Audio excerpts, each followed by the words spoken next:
Mahesh Patil, Shri clinic Dahanu. Doctor Milind रिकामे आपल्याकडे आले, जे थेरपिस्ट आहेत, उत्कृष्ट मसाज आणि बाकी थेरपी ते देतात. आम्ही पेन मॅनेजमेंटवरती एक्झॅक्टली ट्रीटमेंट करत असतो. तर सर, स्वीडिश मसाजचा मसाजमध्ये असे बरेच प्रकार आहेत. तर त्यातला एक प्रकार आहे स्वीडिश मसाज.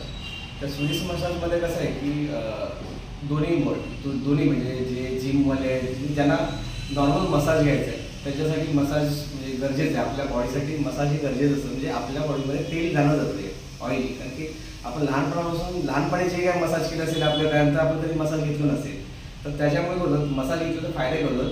तुम्हाला बॉडीचे रूम्स आहेत ना ओपन होतात आणि तुम्हाला त्याचा फ्रेशनेस वाटतं. आणि त्याच्यामुळे ते स्वीडिश मसाज फक्त नॉर्मल मसाज आहे की त्याच्यामध्ये ऑइल कुठल्या प्रकारचे तुम्हाला पाहिजे त्या पद्धतीचे ऑइल, म्हणजे जसे विंटर सीझनला वेगळे ऑइल आहे, गरमीच्या सीझनला वेगळे ऑइल आहे, त्या ऑइलच्या पद्धतीने तुम्ही घेऊ शकता.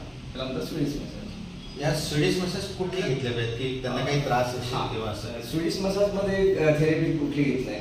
त्याला नॉर्मल मसाज म्हणजे ज्यांना पुन्हा येते, म्हणजे लहान मुलांपासून म्हाताऱ्यापर्यंत त्यांनी कोणी घेऊ शकतं. त्याच्यामध्ये जर तुम्हाला काही त्रास असेल काय असेल तर त्यासाठी वेगवेगळे मसाज आहेत. मग ते पर्टिक्युलर वेगवेगळे डीप टिश्यू आहे, म्हणजे त्यानंतर अभ्यंग वगैरे, त्याच्यामध्ये वेगवेगळे प्रकार आहेत. त्यानंतर स्वीडिश ही मसाज सगळ्यासाठी नॉर्मल आहे. नॉर्मल मसाज म्हणजे स्वीडिश बॉडी फिटनेससाठी, मला रिलॅक्सेशनसाठी टू गुड. म्हणजे थकवा आला, आपण 4-5 दिवस खूप काम केलं, ट्रेस आला आपल्याला, तर आपण ते स्वीडिश मसाजला आपल्याला ट्रेसफुल आणि निवांत आपल्याला शांत झोप लागते, रिलॅक्सेशन होतं, body relaxation. On an average आपण महिन्यात एक्सरसाइज कोणी घ्यायला पाहिजे.